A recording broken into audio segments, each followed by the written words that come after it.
የሐዋርያው የጳውሎስ መልእክት ወደ ገላትያ ሰዎች ምዕራፍ 1።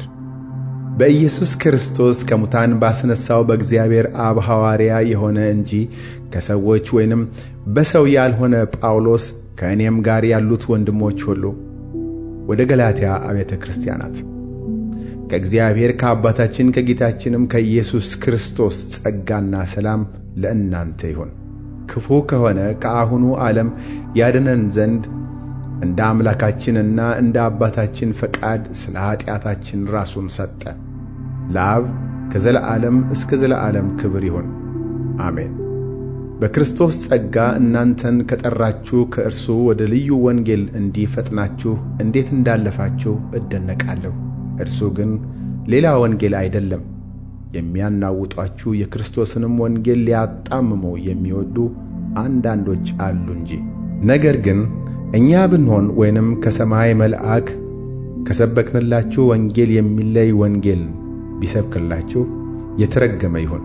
አስቀድመን እንዳልን እንዲሁ አሁን ሁለተኛ እላለሁ፣ ከተቀበላችሁት የተለየውን ማንም ቢሰብክላችሁ የተረገመ ይሁን።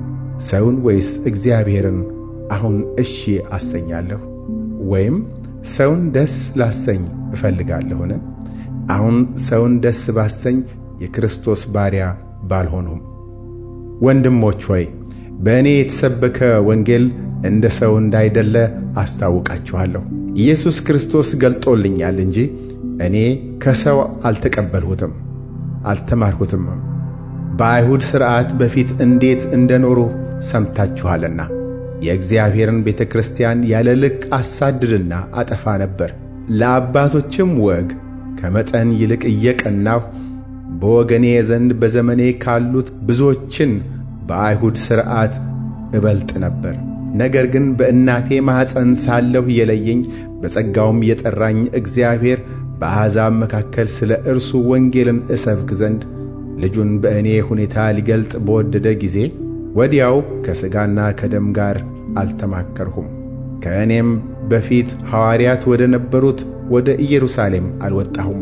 ነገር ግን ወደ አረብ አገር ሄድሁ። እንደገናም ወደ ደማስቆ ተመለስሁ። ከዚህ ወዲያ ከ3 ዓመት በኋላ ኬፋን ልጠይቅ ወደ ኢየሩሳሌም ወጥቼ ከእርሱ ጋር 15 ቀን ሰነበትሁ። ነገር ግን ከጌታ ወንድም ከያዕቆብ በቀር ከሐዋርያት ሌላ አላየሁም። በእግዚአብሔር ፊት ሐሰት አልናገርም። ከዚያ ወዲያ ወደ ሶርያና ወደ ኪልቅያ አገር መጣሁ። በክርስቶስም ያሉት የይሁዳ ማኅበሮች ፊቴን አያውቁም ነበር። ነገር ግን ቀድሞ እኛን ያሳድድ የነበረ እርሱ በፊት ያጠፋው የነበረውን ሃይማኖት አሁን ይሰብካል ተብሎ ሲነገር ይሰሙ ነበር። ስለ እኔም እግዚአብሔርን ያከብሩ ነበር።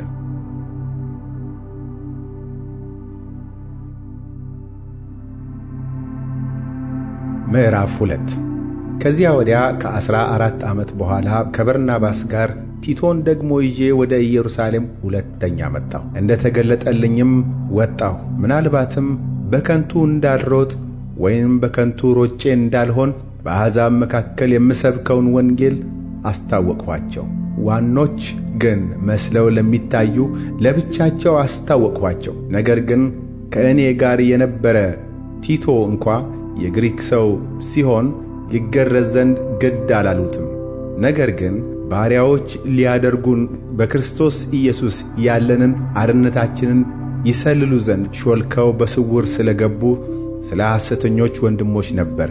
የወንጌልም እውነት በእናንተ ዘንድ ጸንቶ እንዲኖር ለአንድ ሰዓት እንኳ ለቀን አልተገዛንላቸውም። አለቆች የመሰሉት ግን በፊት ማን እንደነበሩ አይገደኝም። እግዚአብሔር የሰውን ፊት አይቶ አያደላም።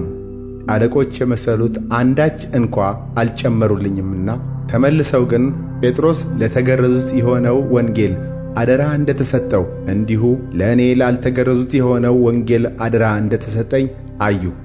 ለተገረዙት ሐዋርያ እንዲሆን ለጴጥሮስ የሠራለት ለእኔ ደግሞ ለአሕዛብ ሐዋርያ እንድሆን ሠርቶአልና ደግሞ የተሰጠኝን ጸጋ አውቀው አዕማድ መስለው የሚታዩ ያዕቆብና ኬፋ ዮሐንስም እኛ ወደ አሕዛብ እነርሱም ወደ ተገረዙት ይሄዱ ዘንድ ለእኔና ለበርናባስ ቀኝ እጃቸውን ሰጡን። ድሆችን እናስብ ዘንድ ብቻ ለመኑን። ይህንም ደግሞ ላደርግ ተጋው።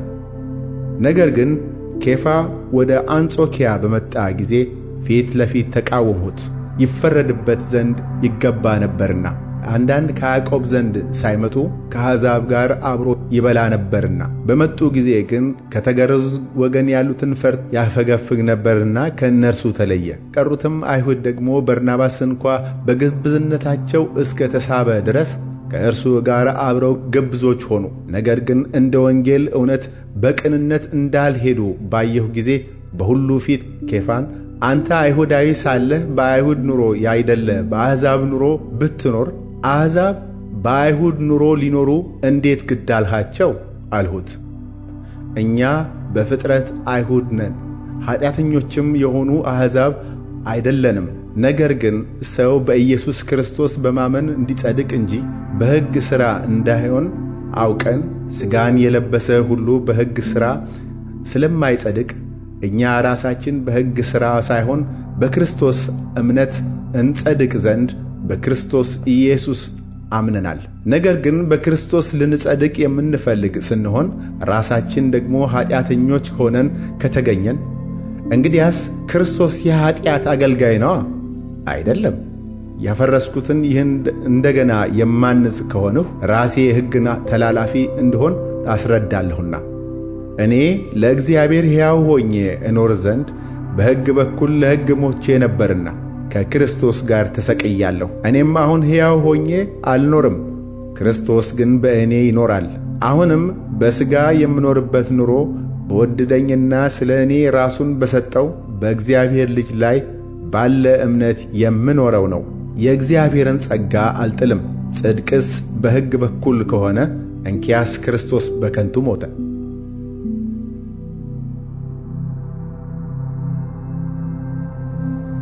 ምዕራፍ 3 የማታስተውሉ የገላትያ ሰዎች ሆይ በዓይናችሁ ፊት ኢየሱስ ክርስቶስ እንደተሰቀለ ሆኖ ተስሎ ነበር። ለእውነት እንዳትታዘዙ አዚም ያደረገባችሁ ማን ነው? ይህን ብቻ ከእናንተ እንድማር እወዳለሁ። በሕግ ሥራ ወይንም ከእምነት ጋር በሆነ መስማት መንፈስን ተቀበላችሁን? እንዲህን የማታስተውሉ ናችሁ? በመንፈስ ጀምራችሁ አሁን በሥጋ ትፈጽማላችሁን? በውኑ ከንቱ እንደሆነስ እንደዚህ ያለ መከራ በከንቱ ተቀበላችሁን? እንግዲህ መንፈስን የሚሰጣችሁ በእናንተም ዘንድ ተአምራት የሚያደርግ በሕግ ሥራ ነውን? ወይስ ከእምነት ጋር በሆነ መስማት ነው? እንዲሁ አብርሃም በእግዚአብሔር አመነና ጽድቅ ሆኖ ተቈጠረለት። እንኪያስ ከእምነት የሆኑት እነዚህ የአብርሃም ልጆች እንደሆኑ እወቁ። መጽሐፍም እግዚአብሔር አሕዛብን በእምነት እንዲያጸድቅ አስቀድሞ አይቶ በአንተ አሕዛብ ሁሉ ይባረካሉ ብሎ ወንጌልን ለአብርሃም አስቀድሞ ሰበከ። እንደዚህ ከእምነት የሆኑት ካመነው ከአብርሃም ጋር ይባረካሉ። ከሕግ ሥራ የሆኑት ሁሉ በእርግማን በታች ናቸውና በሕግ መጽሐፍ በተጻፉት ሁሉ ጸንቶ የማይኖር የማያደርግም ሁሉ የተረገመ ነው ተብሎ ተጽፎአልና። ጻድቅ በእምነት ይኖራል ተብሎአልና። ማንም በእግዚአብሔር ፊት በሕግ እንዳይጸድቅ ግልጥ ነው።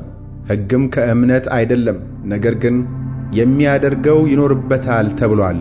በእንጨት የሚሰቀል ሁሉ የተረገመ ነው ተብሎ ተጽፎአልና። ክርስቶስ ስለ እኛ እርግማን ሆኖ ከሕግ እርግማን ዋጀን፣ የመንፈስን ተስፋ በእምነት እንድንቀበል የአብርሃም በረከት ወደ አሕዛብ በኢየሱስ ክርስቶስ ይደርስላቸው ዘንድ። ወንድሞች ሆይ እንደ ሰው ልማድ እላለሁ፣ የሰውስ እንኳ ቢሆን እርግጠኛውን ኪዳን ማንም አይንቅም ወይንም አይጨምርበትም። ለአብርሃምና ለዘሩም የተስፋው ቃል ተነገረ። ስለ ብዙዎች እንደሚነገር ለዘሮቹም አይልም፣ ስለ አንድ እንደሚነገር ግን ለዘርህም ይላል፣ እርሱም ክርስቶስ።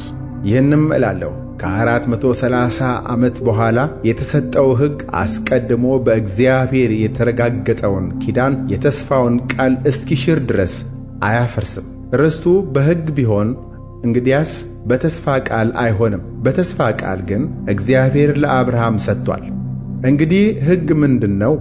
ተስፋው የተሰጠው ዘር እስኪመጣ ድረስ በመካከለኛ እጅ በመላእክት በኩል ስለ ሕግ መተላለፍ ተጨመረ። መካከለኛውም ለአንድ ብቻ አይደለም፣ እግዚአብሔር ግን አንድ ነው። እንግዲህ ሕግ የእግዚአብሔርን የተስፋ ቃል የሚቃወም ነውን? አይደለም። ሕያው ሊያደርግ የሚቻለው ሕግ ተሰጥቶ ቢሆንስ በእውነት ጽድቅ ከሕግ በሆነ ነበር። ነገር ግን በኢየሱስ ክርስቶስ ከማመን የሆነው የተስፋ ቃል ለሚያምኑ ይሰጥ ዘንድ መጽሐፍ ከኀጢአት በታች ሁሉን ዘግቶአል። እምነትም ሳይመጣ ሊገለጥ ላለው እምነት ተዘግተን ከሕግ በታች እንጠበቅ ነበር። እንደዚህ በእምነት እንጸድቅ ዘንድ ሕግ ወደ ክርስቶስ የሚያመጣ ሞግዚታችን ሆኗል። እምነት ግን መጥቶአልና ከእንግዲህ ወዲህ ከሞግዚት በታች አይደለንም። በእምነት በኩል ሁላችሁ በክርስቶስ ኢየሱስ የእግዚአብሔር ልጆች ናችሁና ክርስቶስ ጋር አንድ ትሆኑ ዘንድ የተጠመቃችሁ ሁሉ ክርስቶስን ለብሳችኋልና። አይሁዳዊ ወይንም የግሪክ ሰው የለም፣ ባሪያ ወይንም ጨዋ ሰው የለም፣ ወንድም ሴትም የለም፣ ሁላችሁም በክርስቶስ ኢየሱስ አንድ ሰው ናችሁና። እናንተም የክርስቶስ ከሆናችሁ እንኪያስ የአብርሃም ዘር እንደ ተስፋውም ቃል ወራሾች ናችሁ።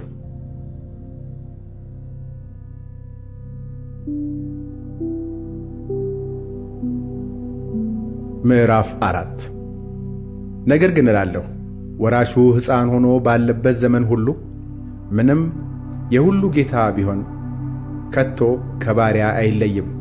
ነገር ግን አባቱ እስከ ቀጠረለት ቀን ድረስ ከጠባቂዎችና ከመጋቢዎች በታች ነው። እንዲሁ እኛ ደግሞ ሕፃናት ሆነን ሳለን ከዓለም መጀመሪያ ትምህርት በታች ተገዝተን ባሪያዎች ነበርን። ነገር ግን የዘመኑ ፍጻሜ በደረሰ ጊዜ እግዚአብሔር ከሴት የተወለደውን ከሕግም በታች የተወለደውን ልጁን ላከ፣ እንደ ልጆች እንሆን ዘንድ ከሕግ በታች ያሉትን ይዋጅ ዘንድ። ልጆችም ስለሆናችሁ እግዚአብሔር አባ አባት ብሎ የሚጮህ የልጁን መንፈስ በልባችሁ ውስጥ ላከ።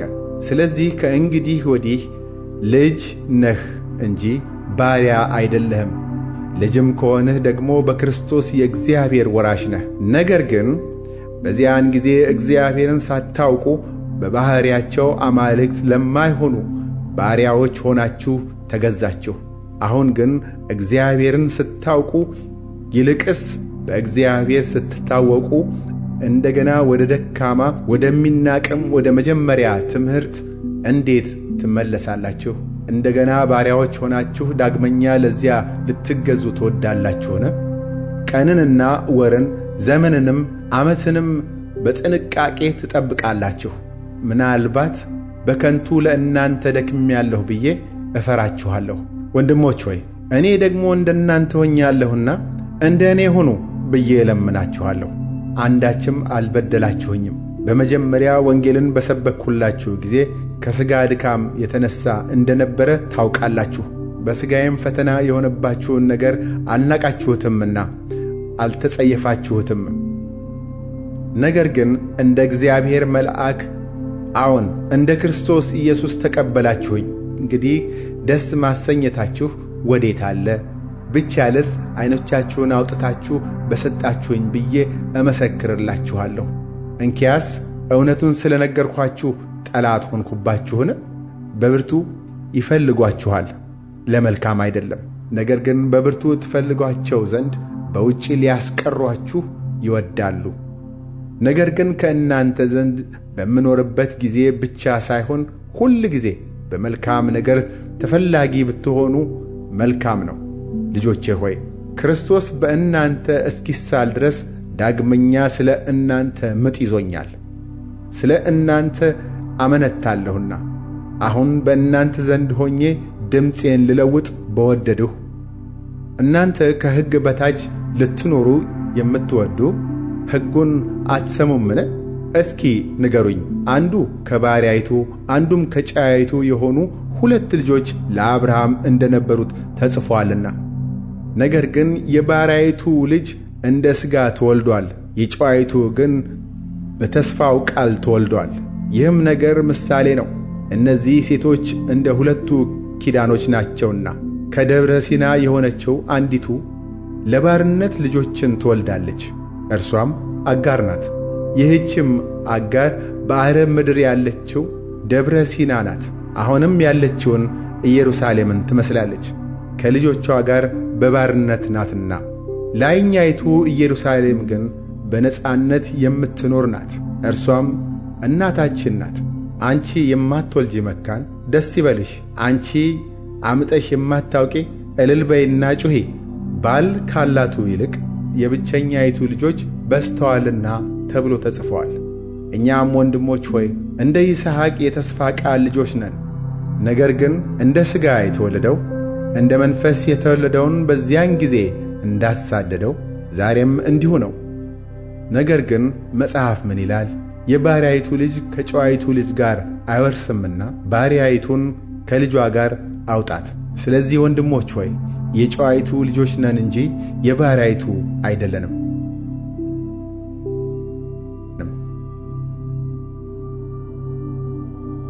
ምዕራፍ 5 በነጻነት ልንኖር ክርስቶስ ነጻነት አወጣን።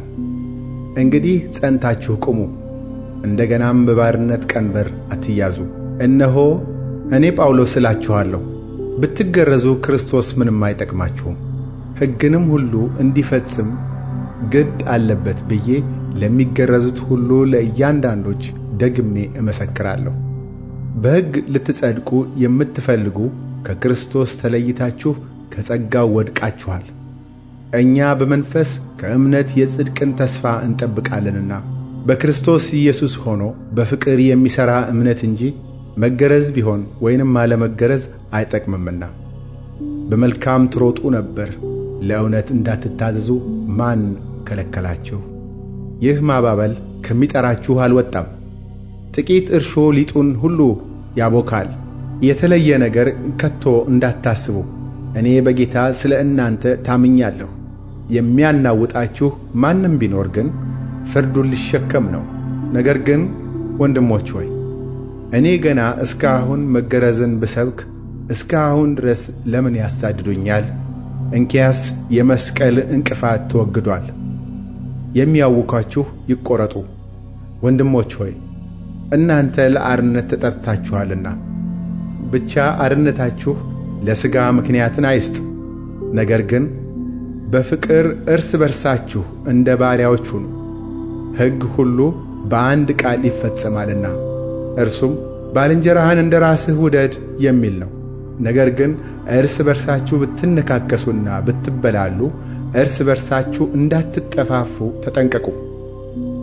ነገር ግን እላለሁ በመንፈስ ተመላለሱ፣ የሥጋንም ምኞት ከቶ አትፈጽሙ። ሥጋ በመንፈስ ላይ መንፈስም በሥጋ ላይ ይመኛልና እነዚህም እርስ በርሳቸው ይቃወማሉ። ስለዚህ የምትወዱትን ልታደርጉ አትችሉም። በመንፈስ ብትመሩ ግን ከሕግ በታች አይደላችሁም።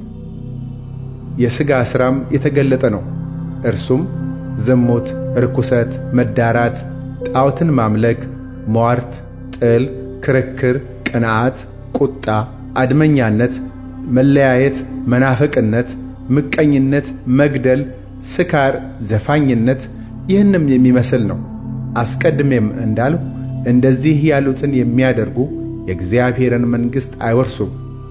የመንፈስ ፍሬ ግን ፍቅር፣ ደስታ፣ ሰላም፣ ትዕግሥት፣ ቸርነት፣ በጎነት፣ እምነት፣ የዋሃት፣ ራስን መግዛት ነው።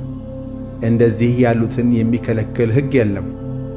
የክርስቶስ ኢየሱስም የሆኑቱ ሥጋን ከክፉ መሻቱና ከምኞቱ ጋር ሰቀሉ። በመንፈስ ብንኖር በመንፈስ ደግሞ እንመላለስ። እርስ በርሳችን እየተነሳሳንና እየተቀናናን በከንቱ አንመካ።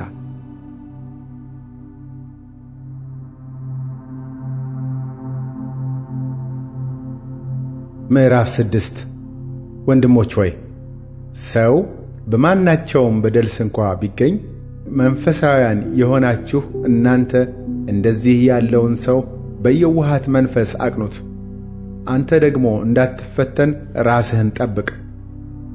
ከእናንተ እያንዳንዱ የአንዱን ሸክም ይሸከም፣ እንዲሁም የክርስቶስን ሕግ ፈጽሙ።